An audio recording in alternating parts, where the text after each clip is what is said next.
Olá, quero dar as boas-vindas a vocês para o primeiro episódio do podcast Mastiga e Fala. Um podcast que vai falar sobre cultura alimentar, cozinha afetiva, gastronomia, receitas, políticas sobre alimentação e também sobre nossas lembranças e memórias e sensações boas quando a gente come uma coisinha gostosa e tudo. Esse podcast, na verdade, era um projeto que eu já tinha colocado na minha cabeça e estava adiando, tá, de colocar em prática. Estava adiando bastante, inclusive. Mas aí para não jogar fora a ideia, eu criei o Instagram primeiro e o TikTok, tanto que lá já tem algumas coisinhas, né?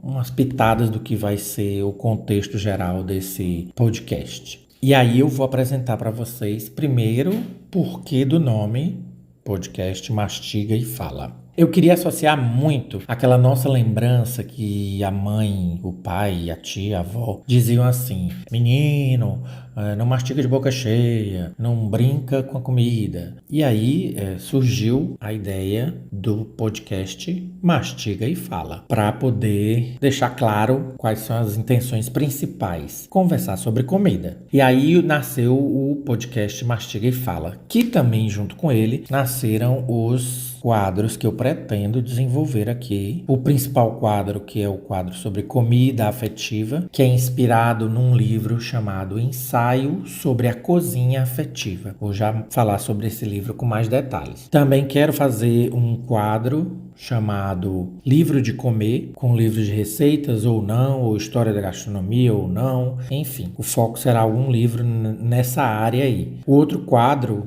que vai ser um quadro mais divertido, mais engraçado, que eu pretendo sensualizar, chamado Comida Gostosa, onde eu espero sensualizar narrando aqui algumas receitas que vocês podem fazer em casa. Prometo que vão ser receitas fáceis, tá? A ideia é de que eu possa narrar com detalhes a receita que foi falada no quadro Comida Afetiva, tá? Vou ver se eu consigo casar sempre as situações aí, casar as ideias. Por enquanto, tô aqui sozinho nessa empreitada, mas já tenho bastante coisa para conversar. Mas sempre que der, vou chamar algum amigo, vou chamar algum professor, vou chamar algum especialista na área para que a gente possa conversar sobre outras perspectivas, sobre comida afetiva, gastronomia e aí vai. Mas eu já adiantei muita coisa. Vou me apresentar, né? Para quem não me conhece, eu me chamo Graco Alves. Tenho uma formação inicial em artes, mas já sou confeiteiro desde 2013. Adoro confeitaria artística. Quem for nas minhas redes sociais vai ver que é uma parte que eu me divirto muito e gosto de trabalhar com isso. E atualmente estou cursando tecnologia em gastronomia no IFCE Baturité. No município aqui do Baturité,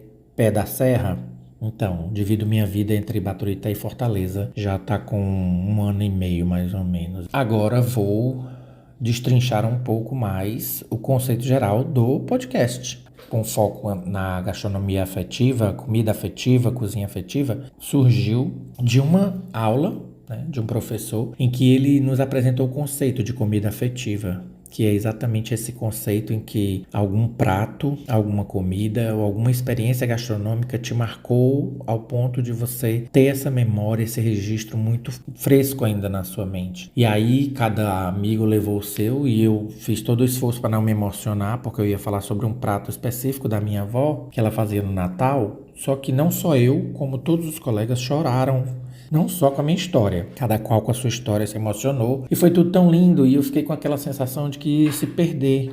Então eu decidi, na minha cabeça primeiro, eu preciso fazer alguma coisa que possa ir registrando essas histórias. Eu pensei no YouTube, mas aí o YouTube não dá certo, rende mais fazer vídeos de receita, isso dá muito mais trabalho, gasta muito mais dinheiro que eu ainda não tenho à disposição. Então eu vou fazer um podcast, né, que as pessoas podem levar para qualquer lugar e ouvir em qualquer lugar. E aí fica mais fácil falar sobre comida e ser ouvido sobre comida, né? E aí a ideia é poder falar sobre essas comidas afetivas. O episódio 2 vai ser detalhadamente essa história sobre esse prato da minha avó que eu contei lá na sala. E a ideia é que eu possa passar a receita também, tá bom? Eu vou tentar juntar outras histórias, e quem quiser mandar também histórias, pode mandar para o e-mail mastigaefala@gmail.com, que eu vou ler aqui com o maior prazer. Eu pretendo descrever toda a situação, as situações e os pratos nesse quadro Comida Gostosa, né? Se não tiver nenhum fato, vou passar alguma receita, alguma comida gostosa como um quadro. Um dos outros quadros que eu quero fazer aqui, pode ser que a coisa aconteça meio que uma aleatoriedade também, mas vai ter esse contexto sempre, né? É o livro de comer. Livro de comer que não necessariamente precisa ser sobre receitas, mas sobre comida. Como, por exemplo, um episódio inteiro sobre esse livro, Ensaio sobre a Cozinha Afetiva. Não tem um livro Ensaio sobre a Cegueira? Nós temos um ensaio sobre a cozinha afetiva, tá? E aí eu vou aqui apresentar um trechinho para que vocês tenham uma ideia, tá? Sobre a autora e sobre o livro. Vamos lá. Aqui nós temos uma descrição, ensaio sobre a cozinha afetiva. A autora Jane M. Gelucci é uma escritora brasileira especialista em cozinha afetiva. Começou oficialmente sua pesquisa sobre o assunto em meados de 2016. De certa forma até recente, né? Quando se dedicou à extensão em jornalismo gastronômico nas faculdades integradas Hélio Alonso, no Rio de Janeiro. Fundou no mesmo ano o blog Gastrolité, cujo objetivo é resgatar a culinária caseira e incentivar a volta das pessoas à cozinha, preservando receitas de família e ainda poder falar sobre literatura, sob o viés da culinária e vice-versa. Engraçado que hoje eu estava ouvindo um podcast e a Paula Carosella estava falando que é exatamente isso. A comida do futuro, ela espera e deseja que sejam as pessoas voltando à cozinha, aprendendo a cozinhar comidas simples, naturais, orgânicas, como um cultivo. Aqui ainda no Nordeste é muito forte, né? Por exemplo, você vai receber a visita, você convida logo a visita para a cozinha. Oferece logo um cafezinho e aí assim vai. Tem um professor lá na faculdade, Roberto Araújo, que ele diz que a cozinha é o coração da casa, né? Nós temos essas relações diretas aí de analogia, né? E aí a autora traz no seu livro uma definição. Lógico que é um capítulo inteiro para dar essa definição, tá? Vou ler aqui o parágrafo introdutório, que é: o que é cozinha afetiva? Aí ela diz: receitas e sabores nos imprimem memórias, registros mnemônicos capazes de fortalecer e fixar a imagem que se tem de uma determinada pessoa, circunstância ou acontecimento. Por isso, impactam, gravam, fortalecem, marcam, registram por meio do sabor e do momento. É muito comum associarem a culinária afetiva somente ao passado, mas a verdade é que não paramos de produzir esses conteúdos mentais e psicológicos ao longo de nossa vida. Então a autora já, aqui no livro, ela fala dessa relação direta entre a memória do coração, a memória da cabeça e a memória do estômago, né? Ela, como dizem, né, tem um ditado, pega pelo estômago. Então a cozinha afetiva é aquela que pega o coração pelo estômago e a mente pelo estômago. Se nós pararmos para pensar, isso é também um processo de registro histórico, né? Assim como na pesquisa dela sobre esse convívio no entorno da cozinha, os cadernos de receita, que eu ainda estou catando alguns cadernos de receita na família para poder a gente fazer, de repente, um episódio só sobre cadernos de receita, que em alguns artigos chamam de culinária de papel ou comida de papel, né? E é um registro histórico de famílias, de um tempo, que registra questões econômicas e tudo. Mas aí o foco agora é falar mais sobre o nosso podcast, né? Apresentar o podcast a vocês. Claro que eu tô aqui no meu monólogo, no meu momento, mas eu vou trazer sim pessoas queridas, amigos, professores, especialistas e quem sabe um dia até algum autor dos livros que eu tenho, dos livros que eu li ou que eu tô lendo, para poder conversar sobre comida, sobre gastronomia e cultura alimentar. Também pretendo, pois é muito do meu coração, falar sobre cultura alimentar dos povos de terreiro, né? Para quem não sabe, eu sou um bandista, praticante. Atualmente não estou em nenhum terreiro, mas é a minha religião, é a minha fé. E as culturas de matriz africanas, elas não conseguem se separar desse contexto da alimentação, da comida, do ritual, sempre associado a alguma coisa de comida, tá? Então é bem difícil a gente ver alguma coisa na cultura africana que não envolva um insumo sequer, um ingrediente sequer, né? Do mais simples que seja, ofertando flores, folhas, frutos, legumes para alguma entidade, até pratos mais elaborados que envolvem camarão, quiabo, essas coisas assim.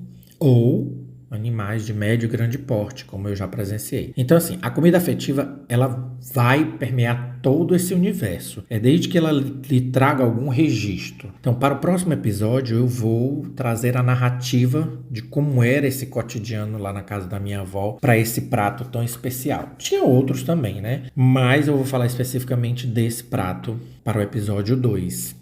E aí, dizer que todos fiquem à vontade para colaborar, contribuir, mandar o seu caso. Se você não quiser participar comigo num bate-papo, você pode mandar sua história de comida afetiva pelo e-mail mastigaefala@gmail.com. E aí eu já peço que vocês sigam aqui no nosso Spotify, no Instagram ou no TikTok, @mastigaefala, para vocês poderem estar atualizados. Não vou lançar aqui um calendário específico, porque eu tenho as demandas do cotidiano, da faculdade, mas vou estar sempre atento aos motes e aos temas para poder lançar novos episódios. Vou deixar aqui uma sugestão de um podcast, e aí não sei se vocês fazem como eu, maratono, eu acho um podcast, eu vou lá no primeiro episódio e venho ouvindo assim. Às vezes eu passo um dia inteiro ouvindo um podcast que eu quero ouvir até o mais atual, quero maratonar para ficar por dentro de todo o histórico de assuntos. Então eu tô,